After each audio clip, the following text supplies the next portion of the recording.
Good afternoon, traders. Joseph here from Eightcap. Welcome to this week's wrap-up. So we've definitely had a much different week than compared to last. There's been some movement, but majority of price action across quite a few assets has been pretty limited this week.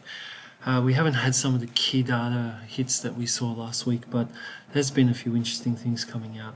So we saw the PPI index in the US come in less than expected at 0.2%. We also saw the autumn statement from the UK finance minister, and they're looking at that U-turn that we saw is still going to continue with taxes to rise and spending cuts to come into place. So the UK recession is also seen now in recession, and so it will be interesting to see the next message from the Bank of England and if rates will continue to track higher in the UK, with now this being really what was always thought now being official. So we will be looking forward to that next one with a bit of interest. Now, in other news, we've seen wage price index in Australia increased to 1%. We saw CPI in the UK come in at record highs again at 11.1%, and this continues to feed that rate increase worry. But also the economy is in a very soft state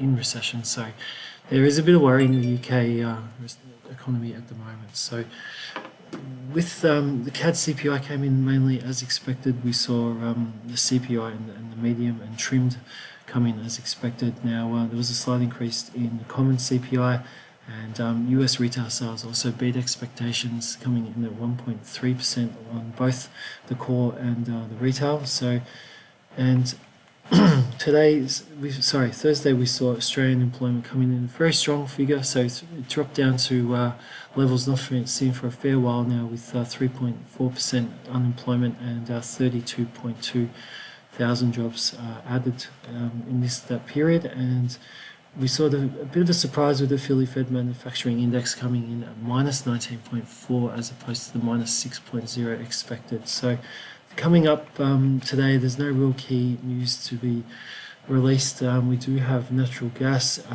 Governor Board member McKellar speaks in the Swiss bank, and we have US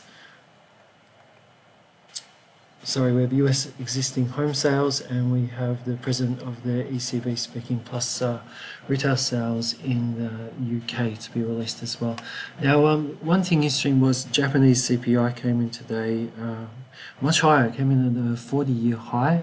The Bank of Japan have also commented that they're not keen to touch interest rates at this point, but this could be an interesting story now with CPI increasing that much. We haven't seen CPI picking up that steady in Japan for a fair while, and their rates have been unchanged for a very long time. So this could be an interesting dynamic moving into Japan and for the yen. So we want to really we are looking at Bitcoin in front of us now, but we really want to get started on the US dollar primarily. This is the key one. So we've seen all those strong moves lower, and we're seeing at this point in time a consolidation that continues to refuse to go down. So we are wondering now if we could see a push higher. Now, the dollar CAD we spoke about today, this failed rally we saw yesterday was quite an interesting setup. So we want to see if sellers can take the next step. They did test yesterday's low, but that has been rejected so far today, and we are seeing a bit of a recovery, but we want to see if that can continue into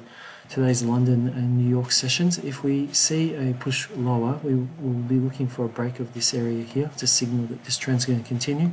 A lot looks to be riding with the US dollar though, and it's a mixed day, as you can see, with a lower dollar that is fighting back from session lows, but we are seeing higher moves on the risk majors, and we are seeing mixed results at the moment from the majors to the yen off the back of the CPI. So the dollar is currently the lowest to the yen, and the euro also is seeing a fair bit of selling to the yen at this stage in the day. So resistance to watch here is around that 145.34, and if things can pick up, if we do see a break and close below, and that could start to confirm a trend break here, with that being a new lower high and potentially a new leg lower starting to form.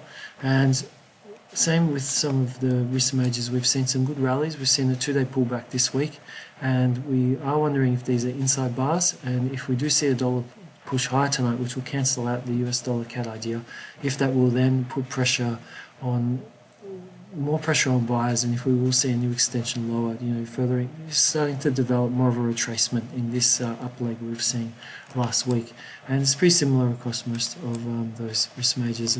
But we will need to see further selling just to really clarify if we are going to see a retracement develop. The Aussie was definitely the hardest hit this week, and it was surprising due to the higher unemployment. But the message from the RBA this week has been as well that rates may have been put up a little bit too quickly, and that could be adding to some of the pressure seen on the Aussie dollar at the moment. So even though we've seen a miss in the the PPI, and we all know what happened last week with the CPI data, the Fed continues to talk from more of a hawkish stance, and that is continuing to support the dollar at this stage today. And we will continue to see if that does maintain its message, and if we do see the dollar try and put up a bit of a fight back rally. We are pretty far away from both of the moving averages, and if you do believe in mean reversion, this could be a sign that we may see a sort of a counteract and some buying from the dollar. But it still does have to beat some pretty stiff supply that we've seen from 106.92 up to 107.16, but there is plenty of demands coming in from this week from 106.14 and below. So it's a bit of a stalemate right now. So it looks like it's waiting on uninfluenced just to get some movement going. So indexes at the moment, we've seen some of those strong moves from indexes. Sorry, I keep opening that up.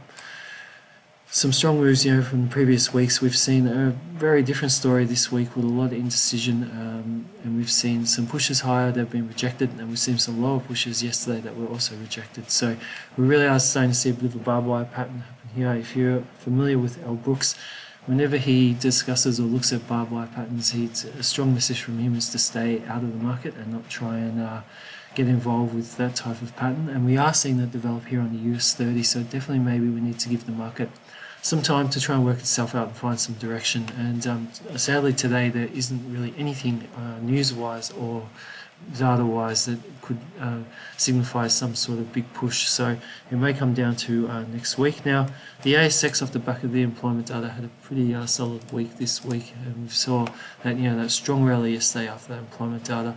It's been a little bit flat so far today, and it's the same for some of the other key indices. We're seeing that barbed wire pattern set up. The German 30 tried to get a bit of momentum going yesterday.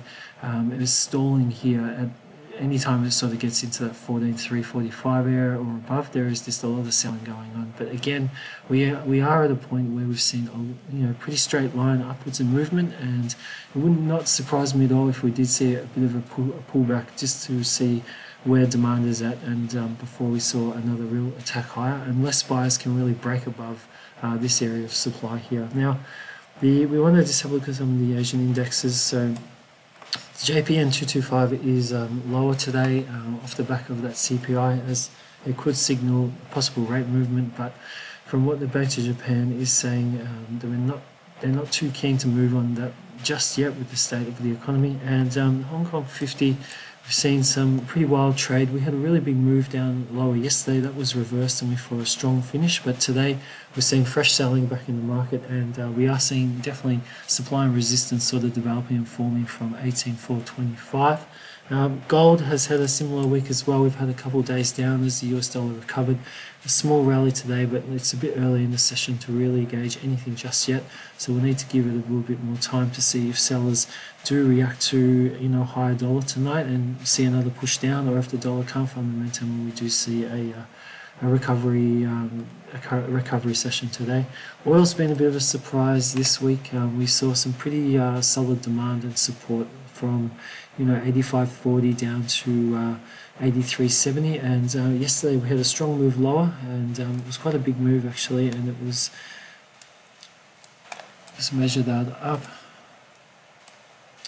So it was over 3%, and it has tested this low again, but we did see a bit of a pullback from that low. So is this a new push lower? We'll need to see if the next rally fails, or if we do see a new lower low set in tonight's New York session.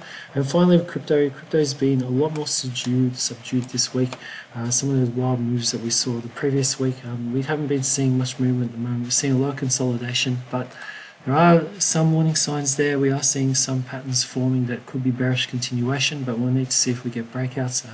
Bitcoin, for instance, at the moment there is plenty of supply and resistance above 16,970, but we are seeing support down at 16,214. So we really need to see the next key indicator for what's going to happen next with cryptos. The story is quite similar across the board. So your Ethereum looks basically the same.